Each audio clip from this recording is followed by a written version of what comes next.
Hi, everybody. I'm Suhaila, and today I am joined by my beautiful daughter, Isabella, and we are talking about cultural representation, its importance, and its impact both to our family and to all of you, and I hope you enjoy it.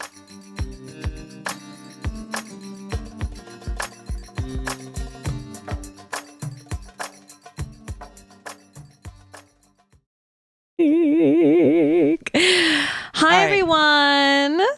Okay, but so what I want to talk about. Oh, she's going straight into I it. am. No intro needed. I'm Suhaila. And I'm Isabella, and I have gas. Okay, so what I want to talk about is cultural representation. And I think that that is something that's kind of up for all of us, but you've been really aware of it. And one of the things that I thought was so fabulous is that when you had your Sweet 16, you wanted to make it an experience for your friends. You wanted them to be able to have a cultural experience.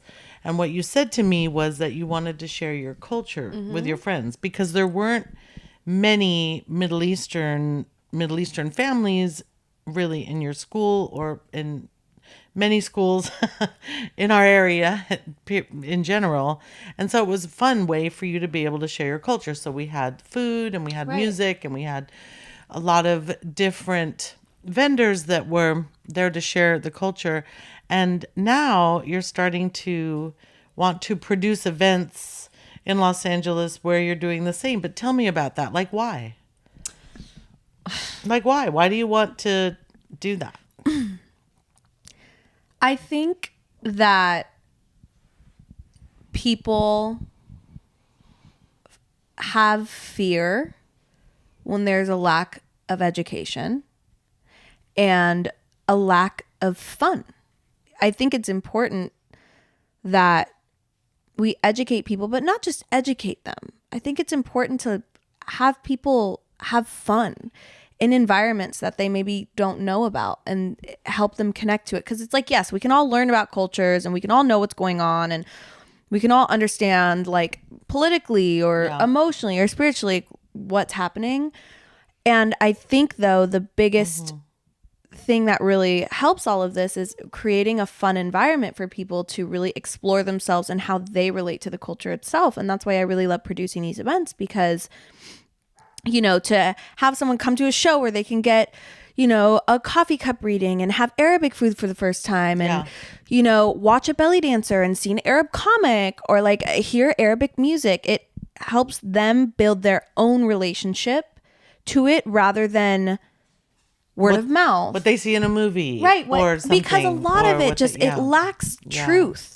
You know, and I think how we understand things in general is by experiencing them, you know, just like. Yes. And I think that also, like for me, one of the things that has been a little bit heartbreaking because I teach Middle Eastern belly dance is that there's been this disconnect right now. Like a lot of other belly dance teachers are so frustrated with the belly dance community, which I totally understand because there's this kind of fantasy connection with belly dance in the Middle East, and a lot of people from the culture are frustrated because it has been objectified and it has been really misrepresented and kind of, you know, but for me, I feel that this is when we need to lean in as belly dance teachers or as representatives because like at the end of every class now, I thank my students for allowing me to share my culture with them.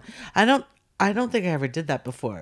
Because now I really feel that it's more important than ever for people to have positive experiences with our culture. Yeah. And I understand the point of view of people getting frustrated and angry because it isn't anyone's job to teach anyone anything, but it is also. I mean, yes, I do understand that, but it's really always nice when there's it's there to learn from. But Well, if you that's the stop thing is, teaching or stop yes. representing, where are people going to get anything? Yeah, and I completely understand where they're coming from, because I think it's completely appropriate to be frustrated and to also like be like, you know what, this isn't my job. Like, it's not my job to teach y'all, and y'all can be ignorant. I get that point of view, but I also really do feel like these are the moments where it's so important to educate, because through education and through positivity, that's when change happens, you know? So for the people who aren't in the mood, I get it. Don't do it, you know? But for people who are open to that, I think it's a really, really positive place to allow for change to happen. Well, and it's interesting because I don't necessarily look at it as my job Yeah. to educate, but I want to, because I don't look at it as my job to. I look at it like, no, I want to share with you like the beauty of my culture, and I think it's so important during these times politically where it's so volatile and there's so much sadness and hate, and there's so much anger, and there's so much confusion, and there's so much misrepresentation, that the only thing that really makes sense is art. Yeah. You know, the only thing that really makes sense, and the only thing that really gives hope, is the the foundation of a culture, with which is its music, its dance, its food, its spices, its music, its sentiment. And for me, the Middle Eastern culture is so beautiful and so rich and foundational to our, you know, our current culture. And I love at the end of class, you know, when we're doing cool down, I'll put everybody in a circle, and I'll put on ode music, and I'll say it, oh, and this is, you know, an ode, and this is like the grandfather of the guitar, and you can just see everybody putting together little, Yeah. and yes, it's from the Middle East, and Yeah. you know, I love doing that because I just think it's so important to have positive representation. I agree. And I think through art, honestly, is the best way to do that, because art doesn't have a culture and it doesn't have a language. All it does is you feel what's going on the inside of someone else that for some reason you relate to or you don't. And I think that's a really, really great way to humanize cultures that you don't understand, humanize traditions that you don't understand, because it's something you can relate to. Art, always, regardless of if it belongs to your upbringing, if it belongs to something you even understand in general. And I think that's why it's so cool, Yeah. you know? And, you know, I think it's interesting because it's been difficult to make sense of it. Like sometimes when we're in so much pain, it's hard to think of dancing Right. because we associate dancing with celebration. But what is so beautiful about ancient cultures is that dance represents all the emotions. So people come together and dance in pain and in sadness, and they rock together in mourning and in solidarity. There's dance represents so many aspects of, you know, specific cultures. It's not just about we're partying, we feel good. So I think that it's important to remember that, because for me, when I feel really sad and really hopeless is when I force myself to go to dance class, when I force myself to go teach, because that's when I want to hold on to people even tighter, you know. And I just really feel that it's important that you get out there and produce your events and have the culture represented. And I think there is a place for it. Absolutely. I completely agree. And I'm really excited to continue to share that, because I feel like, you know, even though the times are timing, you know, and Yeah. things are more, The times are timing. you know, I there's like, really not a lot of representation about our culture and about what kind of people we not are. enough. Not enough at all. And I barely see myself represented on screen unless it's by someone who is Arabic creating an Arabic show, like Rami, Right. or like, you know, something just like that. Like they had a Indian woman play Jasmine, in Aladdin. And I was like, but yeah, it's really, really interesting. So I'm excited to incorporate that. And I've seen the wonders it does because all of my friends, they're not of the culture, but they get it. And it's because they grew up with us. They grew up coming to belly dance classes, Right. coming to shows, eating Persian food, eating Arabic food, like, being around family members. And they get it. They get the sentiment. They understand the culture. Right. And it's been really interesting to Yeah. watch. Yeah. Well, and also like recently, and I mean really recently, I've been able to even tell people like, well, actually my family is Kurdish. Because for years, decades, nobody knew What that where was. Kurds came from, and it's because, well, we don't have any land. So and so I would say, well, Iranian or Persian, but actually technically we're Kurdish, and that's so now certain people go, oh, right, and that's been so wonderful to be able to even say that, and for not Be understood. be understood. And then to be able to have that conversation, yeah, we don't have land, or Absolutely. yeah, and I think that we're in conversations about colonization, colonialism, capitalism, and we're in conversations about money, and we're in conversations about what money does, and we're in conversations about government, and we're in conversations about big political, stances and alignments, and how that affects how people see culture and art. And so that's why it is so important. It is crucial that we lean in as artists and make sure that we're represented, because only we can represent ourselves. Yeah. Yeah, I completely agree. I think that's something that, because I live in LA and everyone in LA is wanting to brand themselves, right? And I think it lacks a lot of authenticity because people are wanting to be branded, and people brand themselves in a way that can be understood. And I always admire the artists who are able to, incorporate their culture and themselves into their music, as well as like find a way to make that understandable. Not that that's, like we said, anyone's job, but most artists, just in general, you're in LA, you want to get signed, you want to brand yourself as something that's understandable. No one wants to pick something up that they feel like no one will get, which sucks. Yeah, because it also, like, as a dance teacher, one of the frustrating things that I deal with is when students come to me and they say, I need to find my style. And I just have to, control myself from rolling my eyes, because I think that's not something you find, right. It's something you build. It's something you build. It's something you evolve. It's something it's from in you. It's not something you try to it's not packaged like that. It's, Yeah. And then I just, well, it takes time, and it finds you. You don't find it, like, Yeah, exactly. That's why I've really been enjoying teaching emotional work in our format, because I feel like, for me, how I find myself in dance, or how I find myself in any sort of art, is through the emotional connection, whether it's physical or emotional, so building that kind of like technique, and that those exercises that I do with our students, helping them physically find, how do you move when you feel grief? Right, because how do you move when you're shameful? How do you move when you're happy? What does that look like in your body? Show me a pose. Okay, what can you take from that pose and incorporate into the choreography?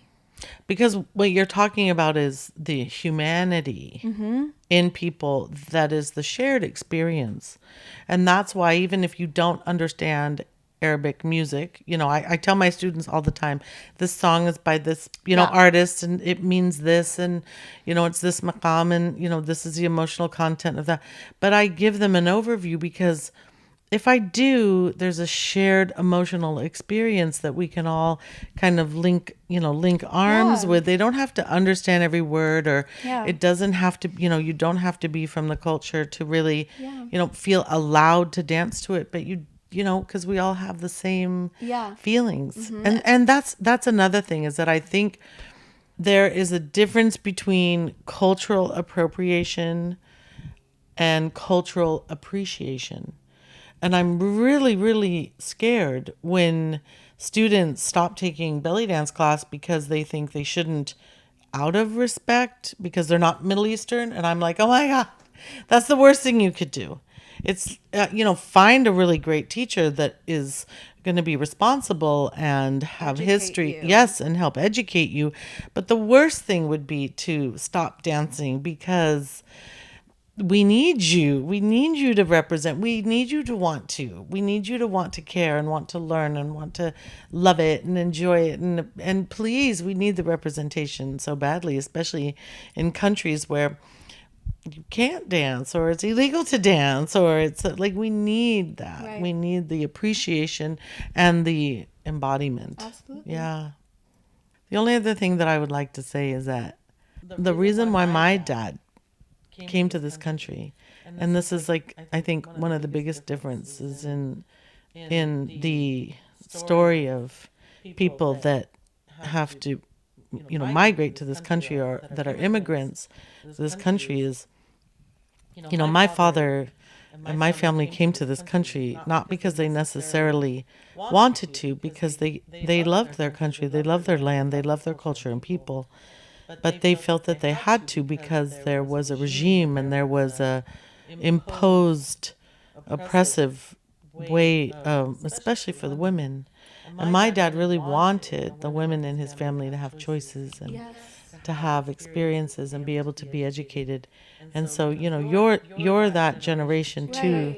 I'm first generation, so I'm really split. I have this torn I call myself like a cultural schizophrenic, but you're not, you have that, you kind of have that more grounded feeling in you. And I always say, like, because I feel like there is this idea that, a lot of people, I think, when it comes to the word privileged, they assume spoiled. And in my mind, it's like, no, even if we were parents, like, we would do the best we can to make our kids more privileged than we are in every way, emotionally, have more options. And I think what matters is not if you're more privileged or not, but what you're doing with that privilege. What you're doing with the privilege. If you're using that privilege to build a better life for yourself, for your family, and to help others, and to express yourself, I think that's beautiful. If you're using the privilege for more negative aspects, maybe not, you know what I mean? But and this is a really great point, because I've had this conversation with a lot of friends that are immigrants and they feel so much guilt for being here, and their friends and family are stuck in back home where there's war and they can't get out, and they are watching so much destruction all around them every day, every hour. And the guilt that you feel, the survivor's guilt and the privileged guilt, but you have to do something good with this privilege. You have got to go out there and in a loving way represent your beautiful culture that you come from. And you have to try to let people understand that this culture and people, we come from something, and we are from somewhere and of a land. It's a bigger picture. Like, I think people are so, stuck in themselves. What can I do? I can't do enough. And it's like, no, it's a part of the bigger picture. Because then maybe you're a kid, or maybe your cousin, or like it could really just be anyone. It could be this man you met at a cafe. It could really be anyone. Yeah. So I think that's important. Yeah. So get out there, represent, educate. Represent, educate, shake that ass. Shake that shake ass. That fucking ass. You know what? I guess so. Shake your fucking ass. I guess so. Shake that ass. Yeah, shake that ass.